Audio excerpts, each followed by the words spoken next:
Hello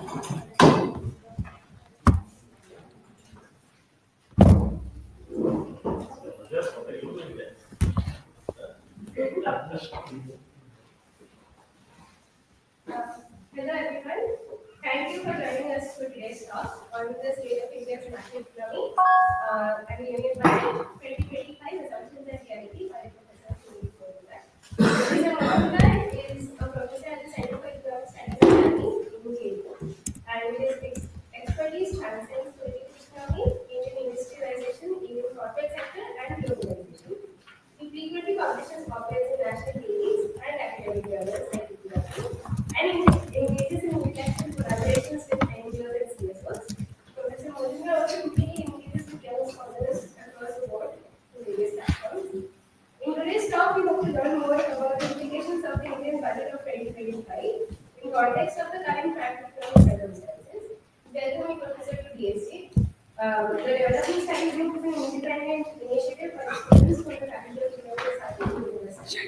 We aim to promote and facilitate knowledge and discussion surrounding development-centric thinking in the South Asian regions in an interdisciplinary, non-mainstream, and radical manner. So, our plan was to listen to Professor for around 45 minutes, and then we can have a Q&A for 20 to 30 minutes, and then we thank you. Thank you. Am I audible? Yes. So let me begin by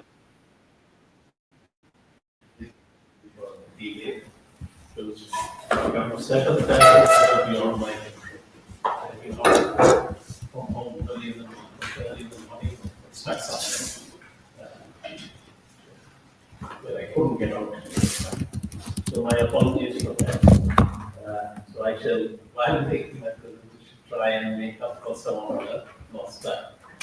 Okay, so when we are discussing the union budget for this year, of course, this budget cannot be seen in isolation from either the larger macroeconomic context or what has been happening in terms of the fiscal situation itself over the last few years. So let's begin by looking at what, in the viewpoint of the government itself, what is it that it is primarily focusing on in terms of its approach to fiscal policy, within whose parameters specific decisions about revenue, mobilization or taxes or expenditure allocations have to be made. So the broad constraints are defined by a policy approach, and it is through that approach that you respond to any given circumstances, including the circumstances of the fiscal situation itself. So the priority, as you can see from this, as far as the fiscal policy is concerned, is the reduction of the fiscal deficit. So the claim or understanding is that in 2021, which will be the year the COVID pandemic struck, the government responded to that pandemic in the form of a fiscal stimulus. Okay. There was a monetary stimulus also, there was a fiscal stimulus also, that you can see is clearly the conception that is being put forward. Now, the first question that has to be raised is, yes, it is true that the fiscal deficit in that particular year did go up to 9.2% of GDP. But one part of that going up to 9.2% was a result of what happened to the denominator in that GDP. Okay, the fiscal deficit to GDP ratio has a denominator. So it's the denominator which ran in that particular year. And that's not what you expect to happen if a fiscal stimulus is being imparted to the economy. In fact, you cannot call the measures of that year a fiscal stimulus, because what does the fiscal stimulus do? Fiscal stimulus leads to an increase in the level of economic activity from what it would otherwise normal working of the economy would generate. But here was a condition in which the more dominant part of what the government did was to restrict the economic activity. So if you lock down if you have lockdown measures, you have other restrictions related to the pandemic, whatever their justification, that's a separate question. Whether it was justified, unjustified, how it was done or implemented. But when you have prevented by administrative fear, when you have restricted the level of economic activity as possible, you cannot claim in such circumstances you are imparting a fiscal stimulus. The fiscal stimulus, if any, would have had to be the stimulus that would follow once you let normal economic activity resume. Then you can make a case that fiscal stimulus would be imparted to the economy to help the economy recover to the normal level of economic activity. Because once you shut down the economy like that, it has enduring effects which go beyond the immediate restrictions. So the first question is whether we actually ever had a fiscal stimulus. But the priority since then has been the reduction of the fiscal deficit, and it is a success with regard to that achievement of being claimed. Now I'd like to go back to the previous episode in which a similar thing happened, which was after the 2008 global crisis. So this is from the same budget documents of that time, and you can see that the same argument was made there. That in response to the global crisis, stimulus was imparted to the economy, because of which the fiscal deficit ratio went up. And from 2010-11 onwards, the approach changed to fiscal consolidation, which meant the reduction of the fiscal deficit. And before the COVID pandemic, the ultimate target of that fiscal consolidation had never been achieved with over the entire. Now, if you look at the theoretical premises of this argument, what is the purpose? Look here, for example, that they say here that the preferred path of fiscal consolidation that facilitates the remarkable growth in the pre-crisis 5-year period. The period 2003 to 2008 was a period of high growth in the Indian economy, associated with it a whole set of other features. And what was being remarked was that the correlation between what happened to the fiscal deficit to GDP ratio during that period and that growth process, between the two, there was a causal relationship. That's the premise. Now, if that causal relationship was what actually was operating, and that is something that would also then work once you get back into the path of business consolidation after 2011, what we should have seen is a revival of that particular growth process at least some point of time in the period of a decade since. But what actually happened? So while the fiscal deficit is supposed to be curbed in order to leave the space for private investment, what actually happened was that the collapse of private investment that happened after 2008. From that, the Indian economy has not recovered till date. So you had a whole decade of fiscal consolidation which combined with investment stagnation, but yet there has been no shift or deviation from an understanding that the key to achieving private investment to growth is the reduction of the fiscal deficit. Not only that, if you look at specifically the correlation between this and what happened to investment, and what has happening to investment in different sectors, one very important correlation that we find is that the slowdown in investment. So this dashed lines represent the trend in the index of fixed capital formation in this period from 2011 onwards. And the bold lines represent the trends in the first period. You can see that even in real terms, there is a significant slowdown and an onset of investment stagnation in the second decade of the century. And there is a strong correlation between what happens to overall investment and what happens to investment in the manufacturing sector. And this is important because manufacturing of all the different economic activities, manufacturing is typically one of these sectors where capital output ratios tend to be high. So it's a sector which can absorb investment along with infrastructure. Either agriculture or most services are able to absorb. So the investment slowdown has a lot to do with slowdown of investment in the manufacturing sector. And this slowdown is accompanied by what I call the second decade of industrial stagnation. And we are all familiar with the stagnation period, which is about a decade of since the mid-60s, in which there was a significant slowing down of industrial growth. It's a very famous age.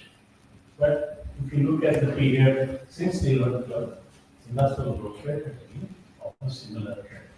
And if you extend that period up to December 24, which is the latest for which you have figures, you can see that the blue line, which indicates the actual level of the monthly rates of industrial production, has stayed below that 3.6% rate, which is indicated by me. So from 2011-12 till we are now approaching the end of 2024. It's a longer period of industrial stagnation than the mid-60s decade of stagnation. So investment stagnation and industrial stagnation have been features of this phase of fiscal consolidation in India. What has also happened is that if you look at the post-COVID context, there was in the macroeconomic context, there's a major shift that takes place as a result of the COVID pandemic-induced disruption of the economy, which is that inflation rates go up while real growth comes down. So if you look at the picture after 2022-23, compared to what happened in the 3-year period before that, you see that the real growth of GDP is significantly lower, while the inflation, since the nominal GDP has grown faster, that means the inflation component has been greater. Now, this is important because of what you see in terms of the paradoxical situation with regard to the monetary and fiscal policy combination. So, in response to that rising inflation rate, what did the Reserve Bank of India do? It raised the interest rates. And if you notice here, there is a progressive stepping up of the interest rate. And in February 2023, it was raised to 6.5%. For 2 years after that, it was held at 6.5%. And only recently it has been reduced back to 6.25%. Now, if you go by the Reserve Bank's stated monetary policy framework, the inflation target, what is this indicating? That in the 2 years, 22-23 and 23-24, okay, sorry, 23-24 and 24-25, the primary focus has been on controlling inflation.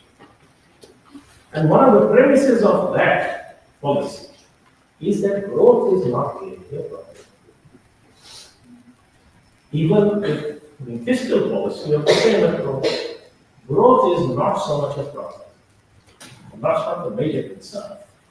And that's why you can prioritize fiscal consolidation over fiscal stimulus. Okay. So the premise of this is growth is not the real question, but inflation is. Okay. Now, the peculiar thing is that the growth is not a serious problem. Is a result that you arrive at only on the understanding that inflation is not. So you look at the last 2 years, 23, 24, 24, 25. When you go calculate GDP, you have to figure the real constant prices, you have to figure the current prices. You derive an implicit inflation rate from that. Now, the real growth rates of the last 2 years, 8.2% and 6.4%, are based on nominal growth rates which are under 10%. That's because the inflation rate, implicit inflation rate coming out of GDP statistics are very low, 1.4% last year and 3.3% for 24-25. So if these were the inflation rates, why would the interest rates rise?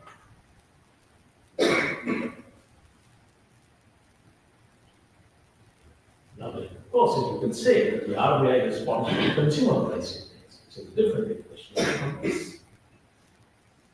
And if you take the consumer price inflation rate, which is roughly around 5%, then if that were the actual GDP inflation rate also, then these rates of growth in real terms would have been in the 4 to 4.5% range, significantly lower than they are. So the question that this data poses is, does India have high inflation?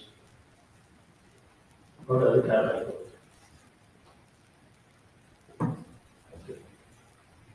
Now, if the consumer price inflation, you say, okay, consumers are paying more, they are experiencing greater level of prices. But producers aren't, according to you. But then how are producers managing to deliver this high rates of growth with real rates of interest in the range of 5%? The repo rate is 6.5%, and the inflation rate last year was 1.4%. And the real rate of interest was about 5%. And that's the basic minimum. The actual rate of interest paid by producers would be more. So how do you get such high growth with high real interest rates? Is there therefore no relationship between those real interest rates and growth? None of these questions that have emerged from the actual data have been subject to any scrutiny or examination whether there is a problem. Are we actually measuring growth?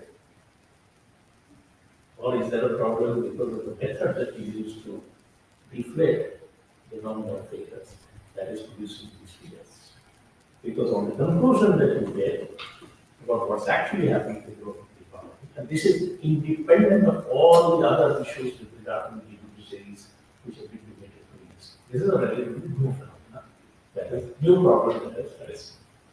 So the first question is that the first assumption of premise of fiscal and monetary policy that there is no real growth issue itself is questionable.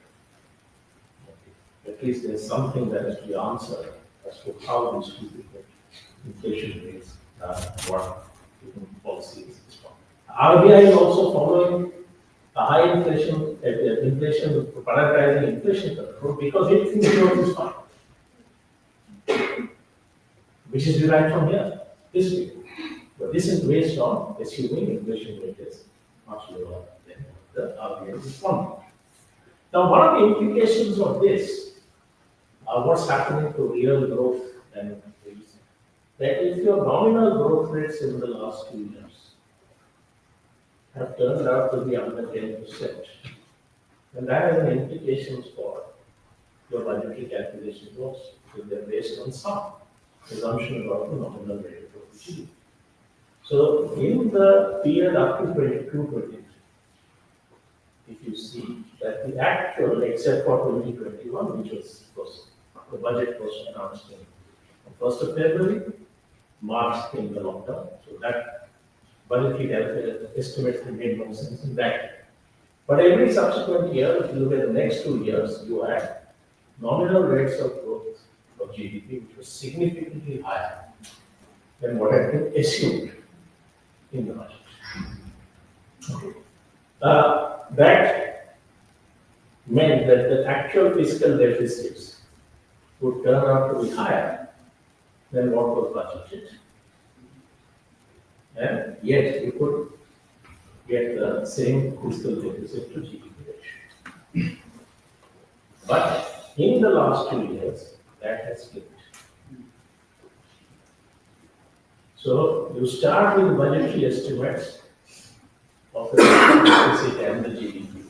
The actual growth of nominal GDP turns out to be less than that. In order to get that targeted fiscal deficit, you actually have to curb the fiscal deficit. The question is, how is that curbing actually achieved?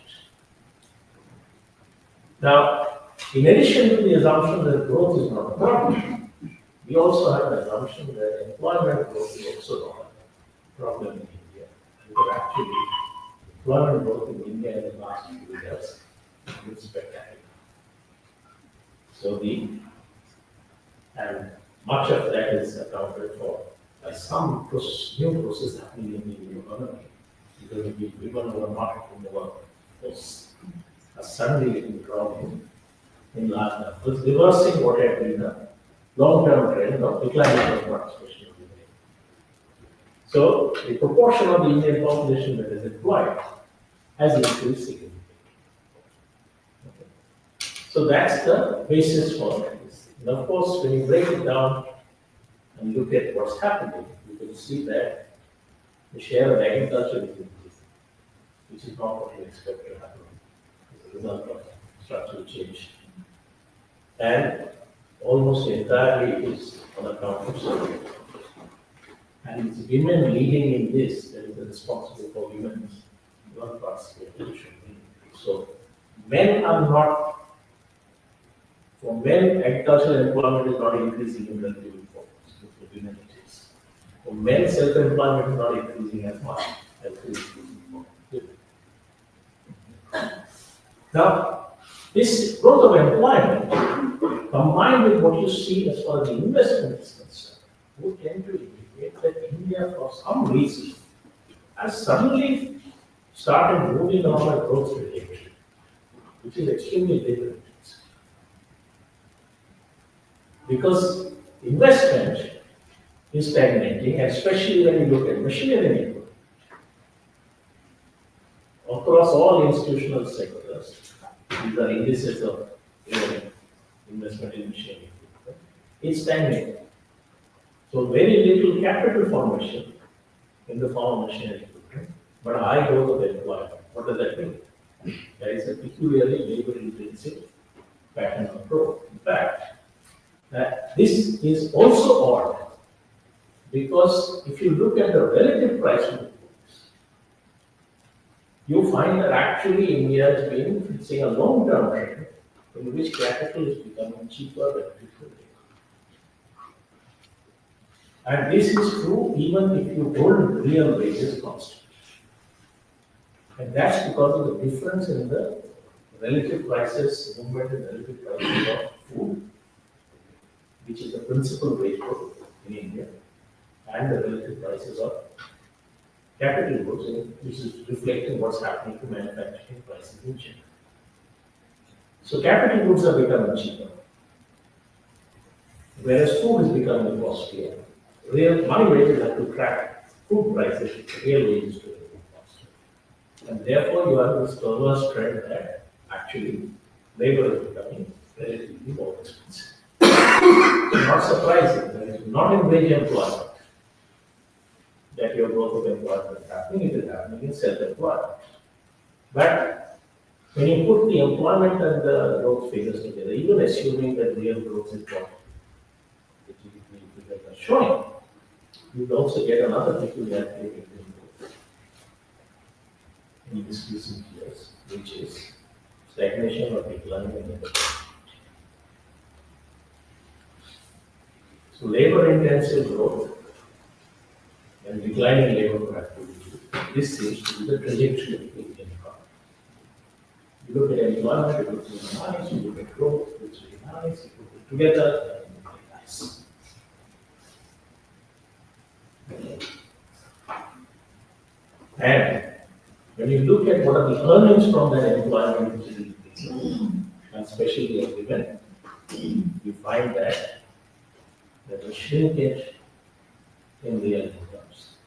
And the difference between men and women actually is increasing. So in self-employment, which is where the crowding of employment is taking place, you have this decline in real incomes. And if you look at the household sector share in GDP, which is where the self-employment will be, that's not increasing. So basically, a sector, a part of the economy, which is not growing in relative rate, that's where the employment growth is being concentrated. And that reflects itself in the earnings. So, does that mean that there is no employment issue or not? That's a question for you.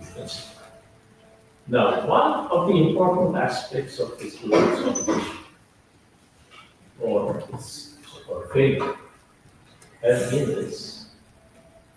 That in 2007-8, the fiscal deficit to GDP ratio of the central government was around 2.5%. And that's the glorious figure towards which attempts and continues made to return. But while you're trying to address that fiscal deficit to GDP ratio problem, what you are not taking into account is the fact that the bulk of the problem has been on the revenue side.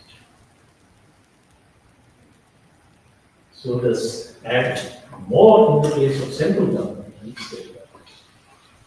So state government revenues compared to the level in 2007-8, so pre-1 to 2007-8, you look at what most years have been higher than it was in 2007. In the case of central government, it is in the single year in which it is not lower than 2007. Which means what? That the burden of fiscal adjustment consolidation, of course, has to fall on the expenditure side. So it's not just fiscal consolidation. It is fiscal consolidation which places the burden of that adjustment primarily on the expenditure side, because we do not take any specific measures to address this problem on the revenue side. So if you look at the fiscal consolidation process before the COVID pandemic, for the whole decade, you see that there are some adjustments made for the fact that GST came in between, and there was GST compensation that central government paid. So it artificially created revenues because of the compensation as well as expenditures of the central government. So these are just some adjustments for that. But that blue line basically tells you what happened to expenditure, and the red one tells you what happened to revenues. So the fiscal deficit that was brought down from 5.8 to 3.4 by 2018-19, and then extended in 2019 before the pandemic, was primarily on account of expenditure. And the revenue side, the only antidote to that was oil excise. And in the period after 2014, there was a fall in international oil prices. Government took advantage of that to raise oil excise, to keep that partially locked up. But this approach is something that you see continuing in the post-COVID period. So, how has the fiscal deficit been brought down from 9.2% to 4.6%? So the initial impact of the pandemic was, of course, dedicated revenues, and it imposed some requirements of additional expenditures in that. That's what the deficit goes up. But by the time you come to the present, you see the blue line, which is the revenue receipts of the center, and the red line, which is the central expenditure. You can see again that the burden of adjustment will be on the expenditure side. Where expenditure growth, now if you compare it with 2019-20, the increase in revenues has been greater than the increase in expenditure. And same thing if you look at it as a percentage of GDP. The burden of adjustment has been on the expenditure side of the budget. Now, if you look at this revenue picture, you will see something that is strange. So look at it here. This is absolute amount. And you look at it there as a percentage of GDP. You can see that the COVID pandemic had a significant adverse impact on central revenues.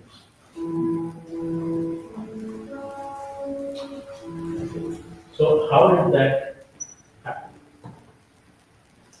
So if you look at the growth in the gross tax revenues from central taxes, did not come down very dramatically in the year of the pandemic. It actually managed to retain the levels of the gross tax revenue is before any part of one the cities. So how did the gross tax revenue not fall? You look at the individual taxes,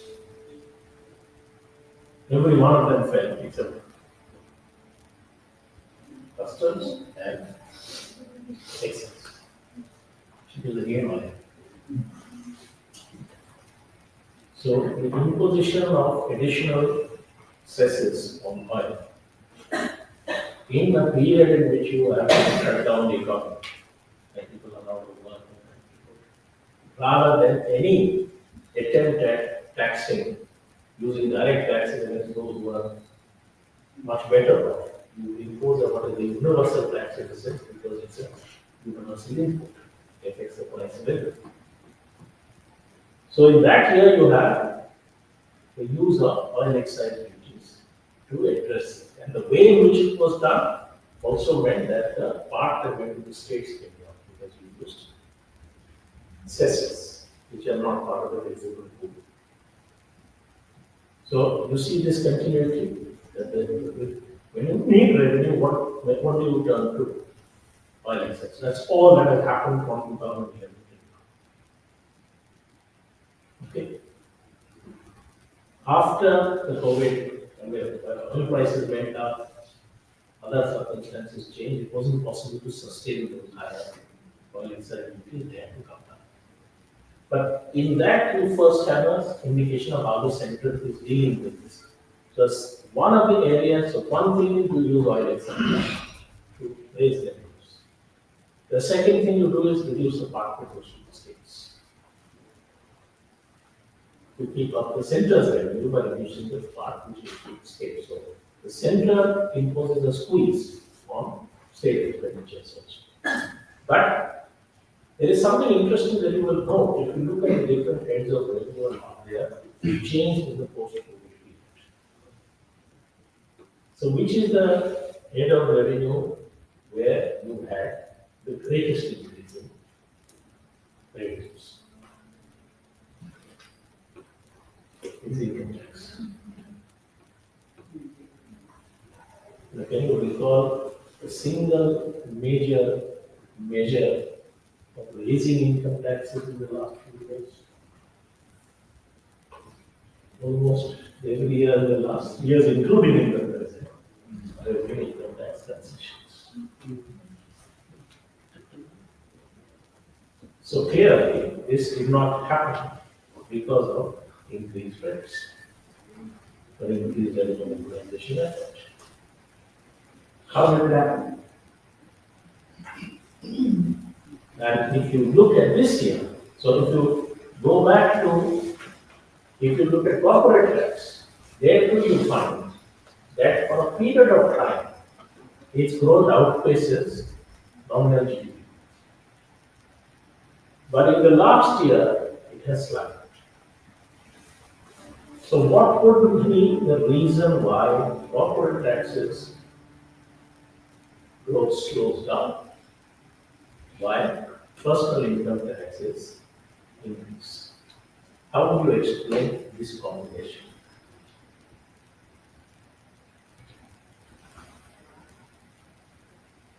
It's not actually very difficult to explain once you take into account the fact that personal income taxes actually get paid in a very small section of the So those who are tax liability of about 5 lakhs, this is for 22-23 financial year, actually last year only 26 lakhs. And they account for 66% of the tax liability. The next category, under 51 lakhs, only they account for 20%. So less than just about 10% of those who file income tax returns. Of course, a very large population is not even in this category of filing. Less than 10% not even a crore, accounts for 86% of the income tax. So what the income tax revenue figures indicate is that the income base for these income taxes has increased faster than the economy as a whole. So one small segment of the population income will increase much faster, and therefore you have an increase in personal income taxes. But corporate taxes initially followed the same trend, then start getting restricted because obviously there is some problem with the corporate taxes depend on. And income tax can be affected by other distributional factors as well, which do not necessarily apply to corporate taxes, because that's dependent on activity on that. So the corporate tax figures are indicating that something is changing as far as you may have had a temporary recovery, which is the so-called K-shaped recovery, where corporate sector and some category of income earners recover faster, the rest of the income, which is what you saw in real earnings from the self-employed. But that process is also now running into difficulty sustaining itself. Okay. Now the income tax concessions that have been given this year are also concessions that are applicable to those with high incomes. While 12 lakhs, those with income of 12 lakhs in the months were foregrounded as a beneficiaries.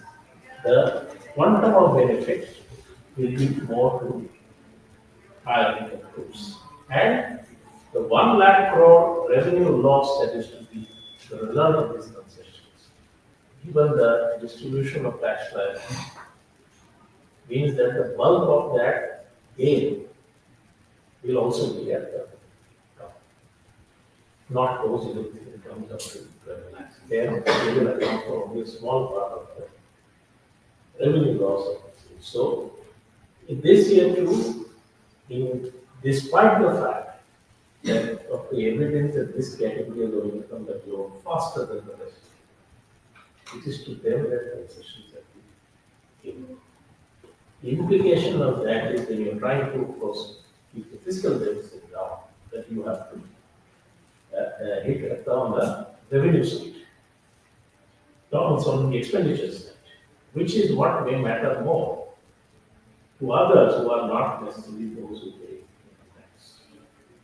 For their income status may depend more on the expenditure side rather than on the tax concessions that have been given. So look at the expenditures this year and see what have been the consequence of this approach of trying to get the fiscal deficit alone. Okay. So if you see again this, the previous year, for 2024-25, which is the year that it came over, government had to squeeze the fiscal deficit, even if to meet the target with a nominal GDP growth is lower than what it used to. So how did it achieve that? So if you look at the area where they thought they would achieve the greatest good, was this. What happened there? You ended up having to spend more. Okay. Once you ended up spending more there, how did you manage to reduce the total expenditure? So you had this is where the big cut is. So this part is the part of the central government's expenditures, which basically represent transfers to the states, which the states spend in these cases by adding some part from their own revenues. So the center's expenditure does not really get cut. It is the transfer part on which that cut is implemented. So this year too, you see that approach, that what has been transferred to the states has come down And it is only in relation to that you can understand the budgetary allocation for the next year. Of course, there is a possibility that these allocations will also not be met if you have to cut again. But even if you compare the actual increase, it is a very small increase in that expenditure. That's after having compressed or cut that expenditure in this year. You see again, in this year you see something else also, which is that amount that is transferred to states has two parts. One is from the central taxes, states get a share. Okay. And then there are the transfers, which are central government expenditures transferred to the states. So in this last year, 2024-25, the revenue situation so turned out, where it came from, how much came, that the state share in central taxes actually went up. Compared to what was budgeted, what was actually had to be transferred was increased, and there was a big announcement about how much more the states is. But then, if you look at the total transfers, because of the cut in central sector schemes projects, you actually have the total figure being reduced. And the same approach is being followed for the coming year, because you ultimately have to keep the fiscal deficit to GDP ratio. Now, so this represents one kind of way in which the central government's expenditure is divided. Central expenditure, transfer. This is another division, revenue and capital. Again, you see that capital expenditure also has come down, and next year's allocation is not very different from what was allocated in the previous. Now, this keep in mind, we will come to this at the end again. This is also something that is being talked about. Even if the expenditure is not high, central government shifting the expenditures from revenue expenditures to capital expenditures. So, to that extent, the stimulating component of central government expenditure is increasing. Okay. Now, if you look at the other way, which is the heads of expenditure, which is different sectors from which you are spending, the same total appears, but now divided differently. So look at all the items in which, in the last year, there was a cut compared to what was the budgetary allocation. Food subsidy, education, agriculture, urban development. These are all areas in which interest, of course, is not a cut, it's just whatever the calculation works. And then you look at some of them, and you see that this is not the first year of the cut. This follows the cut in the previous year. And those which were not cut previously, some of them are going to be cut next year. And you look at each of those heads as a proportion of GDP. You see how little is spent on each of them. So the emphasis on containing the fiscal deficit through placing the burden on the expenditure side means that all of these heads of expenditure. So whether you look at it in purely macro terms in terms of what stimulus is being imparted, or whether you look at it in terms of sectoral allocations for specific kinds of areas where you want development, health, education, etc. In neither case are you getting from these, on the expenditure side, any kind of a stimulating impact being imparted to the economy. Finally, the whole story about public capital expenditure. Now, if you students of economics, you know what matters is public investment. Public investment is done by both government as well as public sector enterprises. Now, there's a very convenient way in which you can reduce the government's fiscal deficit and make it appear that capital expenditure is made. In the revenue receipts of the government, there's something called non-tax revenue, that includes dividends paid by public sector enterprises. So if you take away their resources into the government's account, your revenue goes up, and if you put that on capital expenditure, you can show an increase in capital expenditure, but at the expense of investment out of their own resources by public enterprises. That's precisely what has happened in the last few years. So, through the budget, what expenditure happens shows a dramatic increase. Resources of public enterprise, investment for resources of public enterprises goes into opposite direction.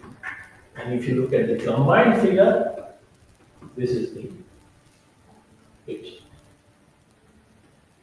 And in the national account statistics, if you go and look at public investment to GDP ratio, this includes state governments, state public enterprises, everything.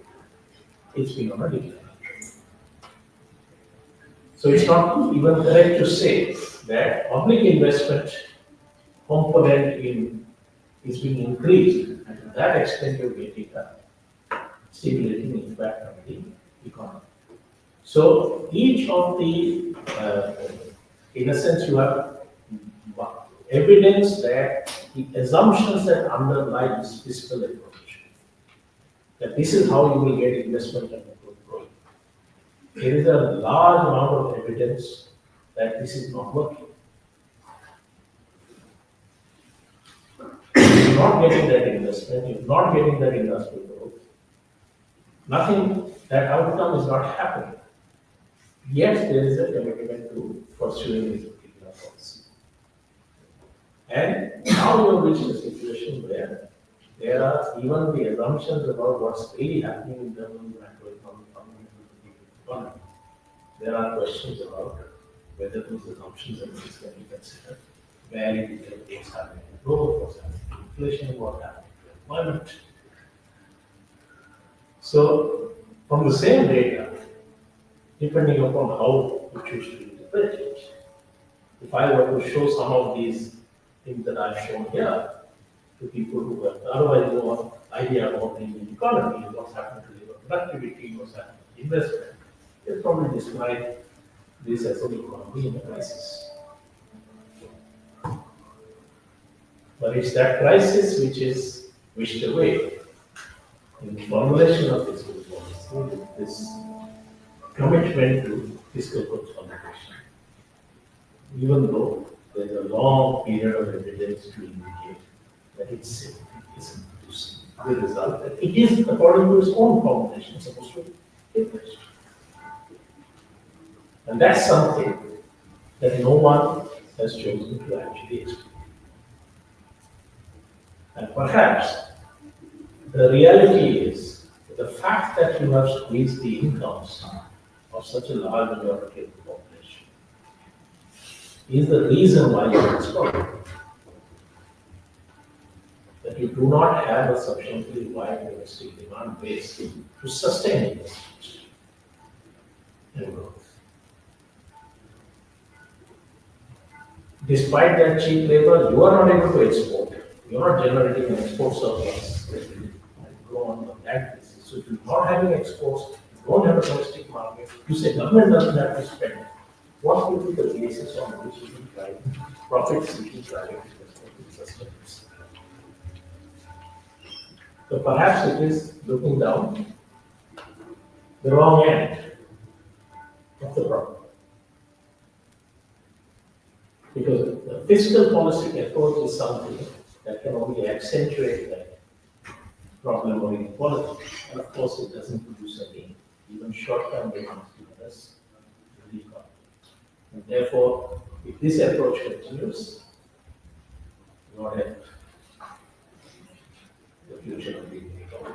So with that, let me conclude. If you have any questions.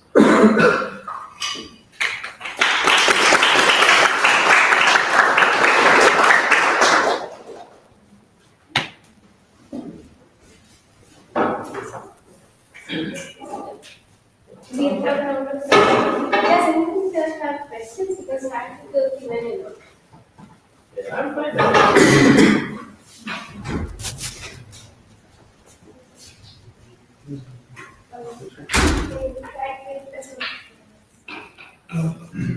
Thank you so much, sir. It was a wonderful presentation.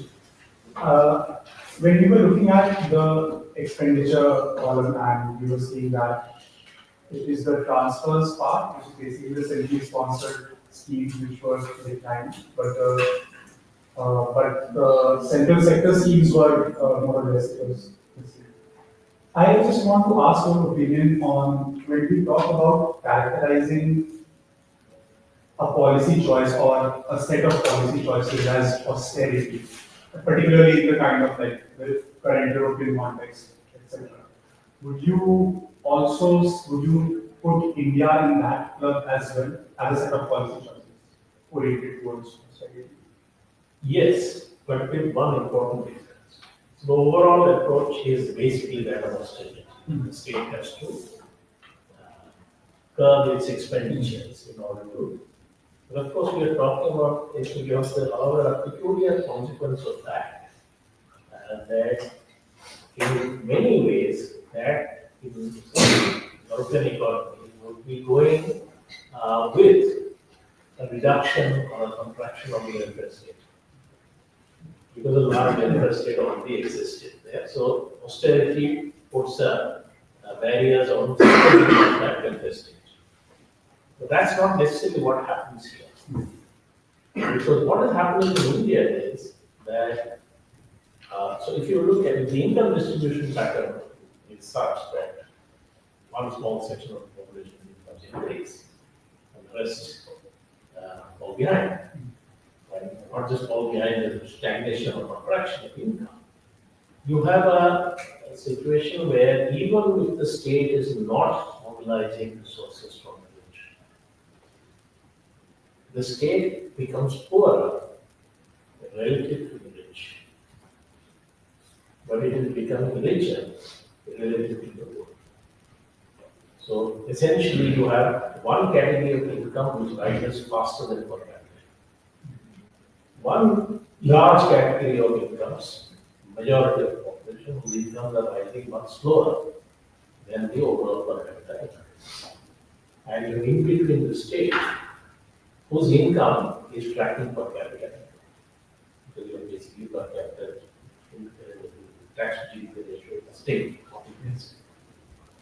So what that does is that it allows the state to politically deal with this situation by partially expanding, not in relative terms, in absolute terms, partially expanding so-called welfare measures through different schemes, etc., which become part of the income support mechanisms for the large majority.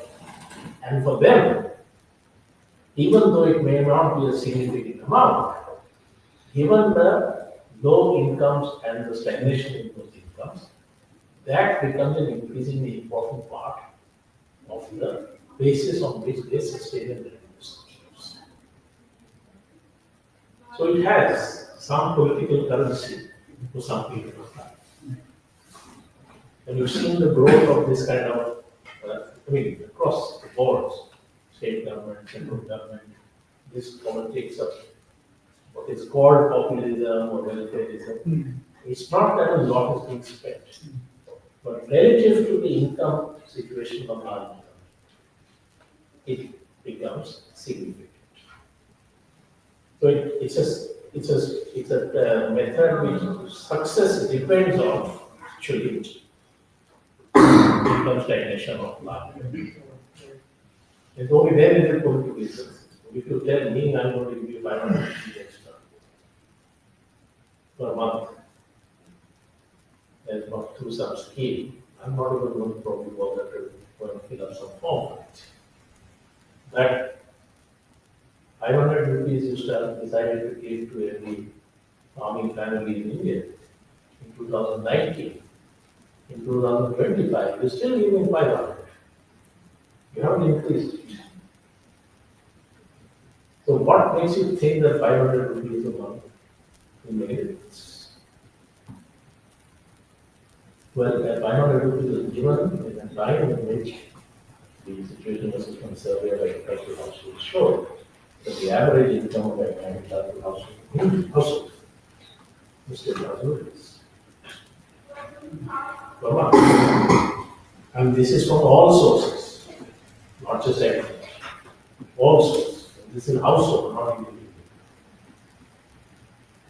And if you look at the breakup, except for the few small top category of household, agricultural households, most agricultural households were around the average. There was very little variation around the average. So it's that context which makes 500 rupees a year to be significant. So this is something, so here you had austerity, but in a sense you had some in one way or the other, political systems working, produced some kind of effect. You can see another effect of this, for example, in the process of procurement and public distribution of food. So, in principle, since 91, the agrarian reform agenda has been to unleash market force of state to state. But if you look at the actual outcome, what is the proportion of food grain production in India that is procured by state agencies? What is the proportion of food grain supply in India which is through the public distribution system? Both of these figures are much, much higher today than they were before 91. Before 91, this was less than 10% of the business. Today it is 28-29%. So the response to the crisis, political responses to the crisis, do result in sustenance. But when you look at the expenditures that have happened, all this, of course, has to be within a framework in which actually that is not being prioritized. You do not prioritize the interests of those sections of the population, but you politically manage them to this.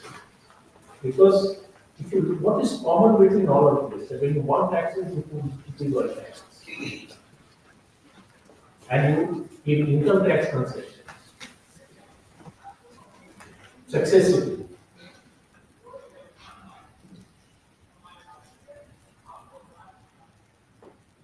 I mean, it is quite stark. You can just look at the income tax statistics. I myself, I'm a terrible minority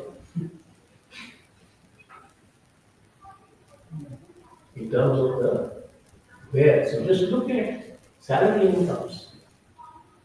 Okay, salary incomes don't escape the income tax. Business income. Just look at the salary income profiles, and you find that less than 3% of the Indian workforce earns a salary more than 50,000 rupees a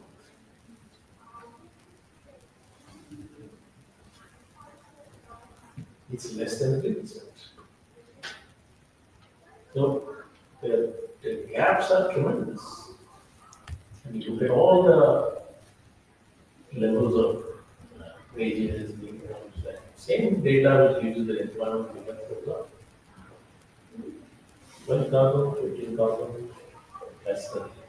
You look at annual survey of industries data, look at which is employers. Look at what is the average wage for work. You look at what PLFS data reports about earnings from employers. Look at the same figure. 12,000 to 17,000 plus. So it's that which, and of course there is significant amount of unemployment.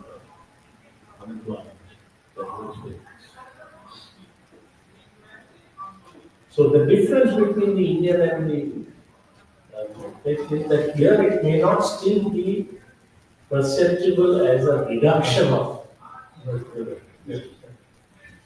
but perhaps an expansion. But austerity works through austerity. What it does is to basically affect employment in income prospects. That's the way it's not directly necessarily by working of the yeah. Sir, I might be confused, but I like as mentioned earlier, what rate is mentioned, maybe in the case it's decreasing, right? But if it's constant and commercial banks are not able to lend money to corporates and investment are not going up and it's going down, so why is it on the other side the corporate tax of central bank or central government is increasing? So I wasn't able to relate with those um, This.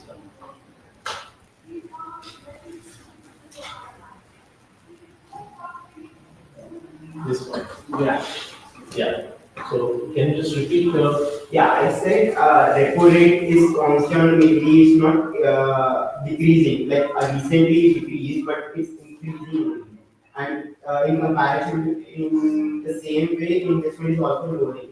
So the corporate investment is decreasing, but on the other side, the incentive revenue of government in corporate tax is increasing. So how the both data points are relating and correlating between them? see?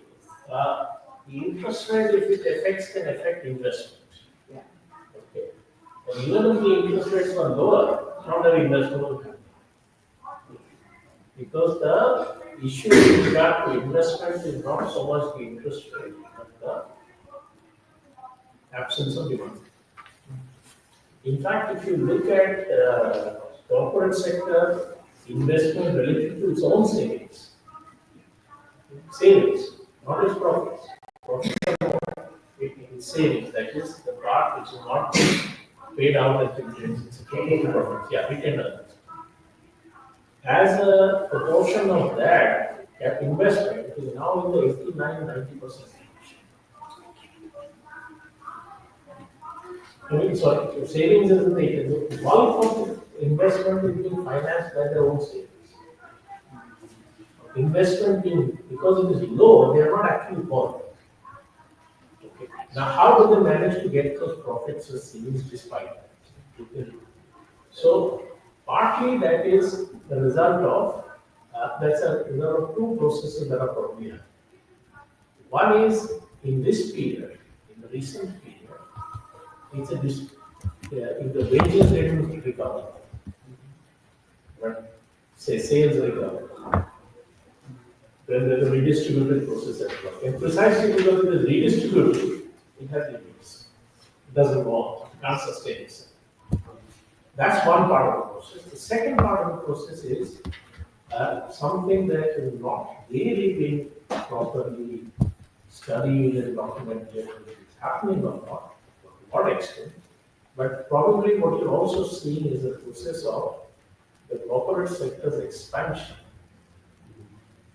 being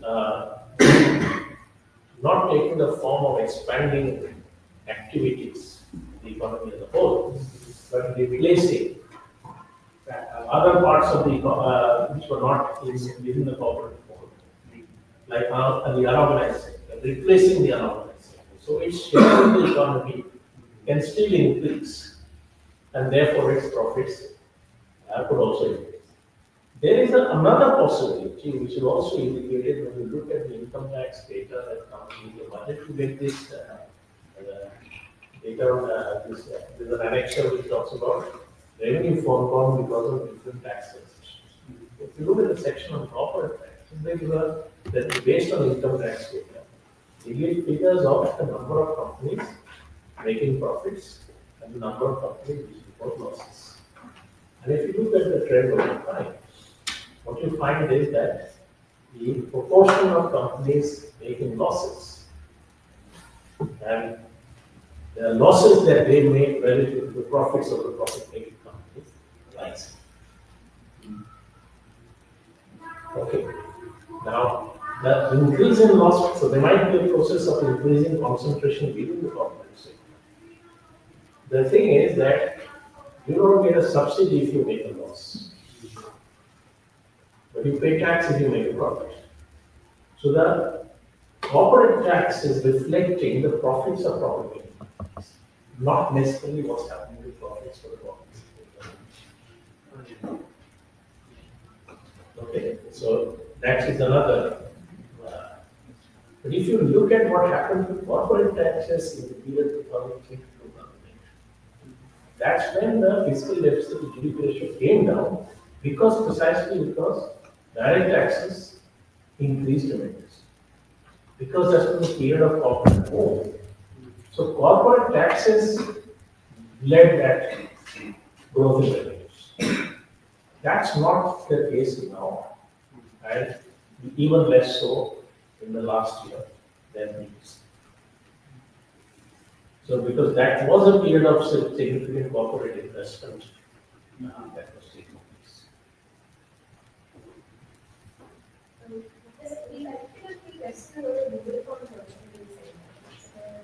Yeah, sure. So one is in the context of India's union budget, how the fiscal incentives and production linked incentives impact market concentration, especially in sectors like telecom, pharma, and energy services. Could such schemes invariably lead to privatization or abuse of dominance by large corporates? Well, this production linked incentive schemes also reflect this broad macro policy approach in which you presume that there is never any demand macro. So if your industrial sector is not growing, if your investment is not happening, then that has got to do with problems on the credit or the supply side. So all you have to do is to make it easier to do business, give some incentives, and then you can get this result. But the actual result will be that what you were initially going to do, you do that and take the benefit of that without necessarily that generating significance. And to that extent, yes, any institutional substitution increases the tendency towards concentration, because not too many players can participate in that process in the conditions where they are already. So those who can, they get this extra benefit of subsidy through such schemes, and that fortifies their position, makes it even more difficult for others to enter. Considering South Asia as a regional market, do you think India's budgetary allocations towards free trade zones and export subsidies create anti-competitive effects against smaller economies in development? South Asia's problem is that it never became a region. In the economic sense, South Asia never became a region. And the political barriers to South Asia becoming a region too complex. Unlike, say, East Asia. So look at the quantum of East Asia's trade, East and South Asia's trade that is within the region. And look at the quantum of South Asian trade within the region. It is extremely big. The problem for countries like Bangladesh and India and all of these is that ultimately you have a process of globalization. Capital is free to move everywhere. Now, of course, the conditions are changing. But capital was free to move everywhere. It could seek out whatever was the least cost location of production. So, South Asia's problem firstly was that it was, despite its large population, was a smaller market than East Asia. Because East Asia's population was larger, the regions, and per capita income was higher. South Asia could even become a single market. You can't produce in Louisiana and sell in Pakistan. You cannot set up a unit in Louisiana with the expectation that you will be able to sell in Pakistan. So it's not a common market, and therefore each country was competing separately and not as a region to govern. So you did not have this advantage between these stations. Only thing that you had was cheap labor. And that's the problem. We are all competing amongst each other for that. And cheap labor is no longer provides a significant enough basis for competing because of what's happening to the relative pricing of capital goods. Like, the cheap labor itself is not sufficient anymore, and we are left competing for that space. Bangladesh and India both are in that same situation. We have a larger industrial sector, we have more diverse industrial sector, with larger countries as well. But eventually, India also has to compete on the basis of GDP. So that's the when you competing on that basis, what do? You will try and do other things to try and make yourself attractive. So you use concessions, free trade zones, you reduce taxes. All of these are to make yourself a more attractive nation. But South Asia, India particularly, is being us, despite all that. I don't think it's wise to approach it as an organization of India problem. It's a common problem.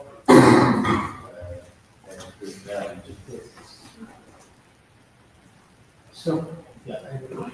Yes. so I'm a student of IR, so actually I understand what you said. Sorry for that, but lately I have been listening to Raghuram Rajan, and what he is saying, what is his argument is that we are going in a different direction, in a wrong direction. We should not be chasing for the manufacturing sector, but the servicing part. Why? Because the value addition is economics. Value addition is maximum in services, right? And also we are, as you said, we are labor, highly labor in this country. So in manufacturing part, due to the kind of technology that have arrived in market, we have not the chain of humans that working in factory, but machines, right? So and he gives example in his book like breaking the mold that recently published that look at the Apple and every country. Apple is not a manufacturing company; it's actually a servicing company. All the parts of Apple is manufactured somewhere else, right? So are we heading to the wrong direction according to him? According to him, Well, as far as India is concerned, we are not going in manufacturing at all. Manufacturing is a declining sector in India. at least government is pushing hard. So the problem is this that if you look at the services, of course, if you look at the world as a whole, the largest of three broad sectors is services. Okay, but if you look at world trade, only 20% is services, 80% is goods. Of course, 80% large overwhelming majority is manufacturing. Why is that the case? That's because services, large number of services are not trade. So they have to be produced wherever they are purchased. You can't get an Indian sitting here to drive a car for someone in the US. You can't get an Indian barber to cut a hair for someone in India. So most services are non-traded.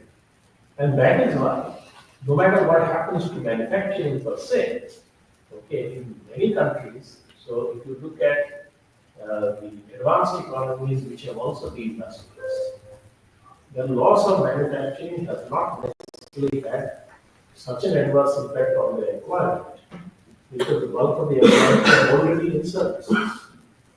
Now, if you look at India, in the Indian case, the share of services in production is high, but the share of services in employment is low. Okay. So if you rank countries according to their levels of industrialization, let's say take per capita manufacturing value as the indicator and you rank countries. So India comes towards the bottom. in per capita manufacturing. Then you look at the share of services in their employment. There too, India is the lowest. So India has a lower share of its employment in services than China. Even China, the major part sector of employment is services, not manufacturing. Okay. The thing is that manufacturing, so the process of structural change that you complete, yet in any product, is one where you begin with agriculture. That's the major sector of both production and employment. You end up with services as the major sector of both production and employment. But that transition, in that transition, industrialization plays an important part. It's that which starts moving people out of agriculture. And it's the growth in incomes that come. So the period of highest growth in the history of most economies is the period of income. When the industrial sector is increasing importance. And the rise in incomes that industrialization achieves creates the condition or the basis for the growth of services. And services, because they are employment intensive, there the increase of services and output follows the employment. So you need a growth of demand for services too in order to generate that employment. Now, if you think of two people, I go to a 5-star hotel and have a meal. Another person goes to a roadside bar and has a meal. In your GDP calculation, the value of the service generated in providing me the food in the 5-star hotel is much higher than that in the Dhaba, but the number of people required to produce that is the same. So the proportion of your population which can be employed in services depends on the proportion of your population which demands those services.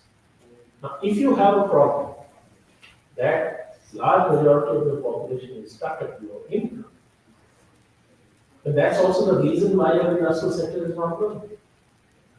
After all, what is so peculiar about the Indian population? They not drop from heaven.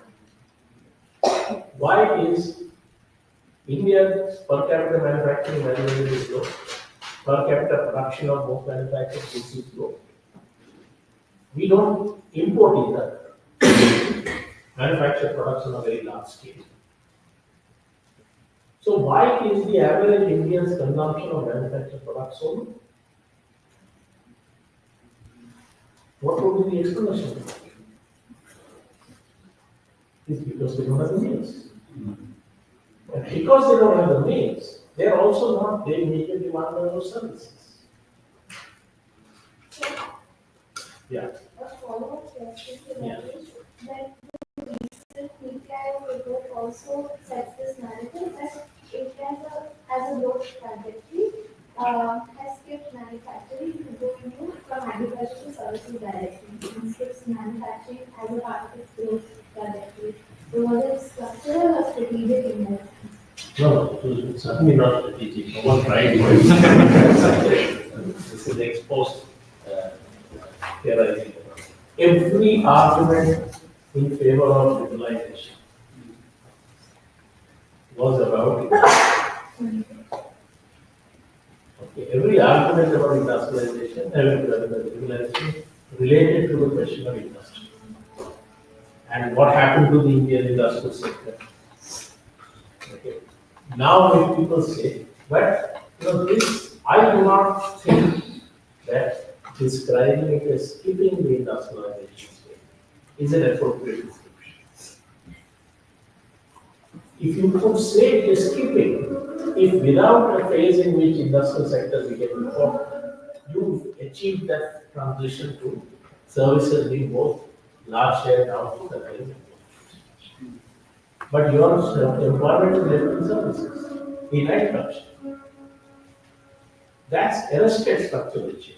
That's not skipping the industrialization. So, while industry may not be the ultimate source of the bulk of the employment in the economy, in that process of structural change, industrialization So the service-dominated economy that emerges after industrialization is different from the service-dominated economy that arises due to the absence of industrialization. So in India's case, GDP share is high. That's because one part of the population's demand pattern also started reflecting a high demand for services.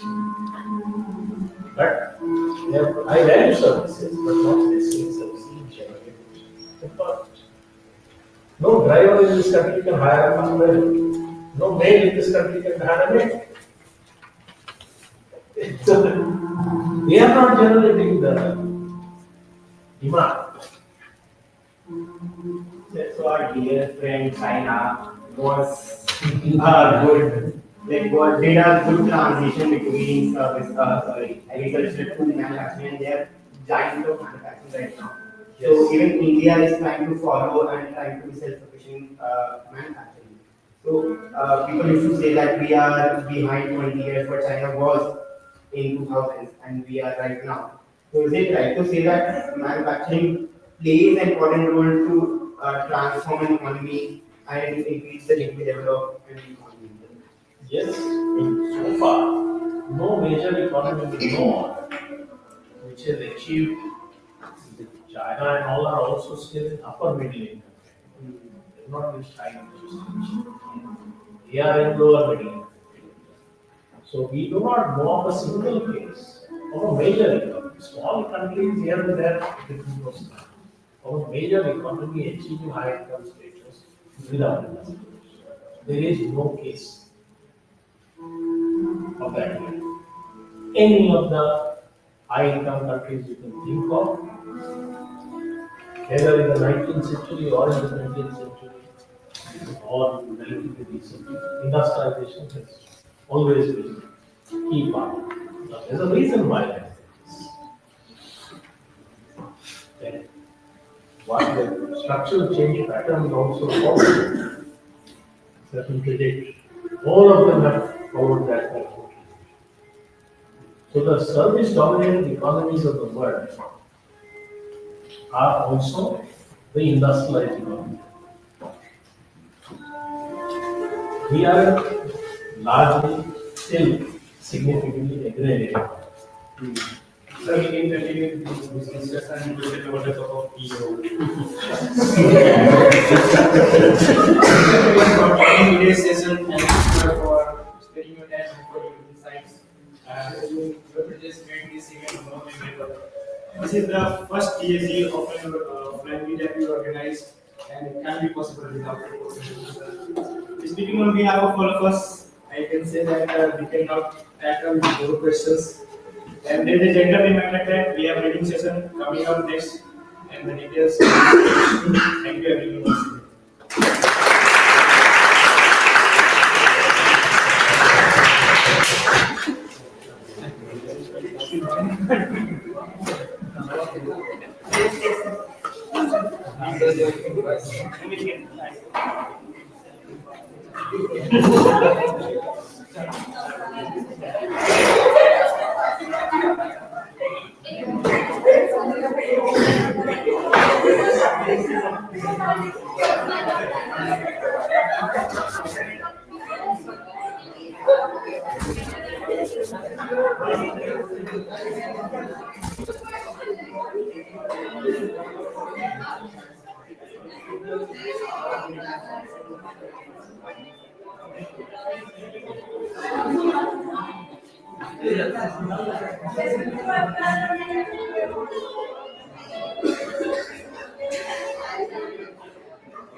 Sound बहुत आ रहा है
Hello, hello,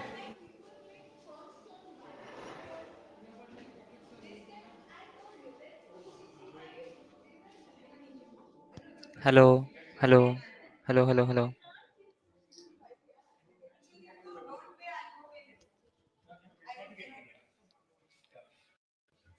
hello, hello.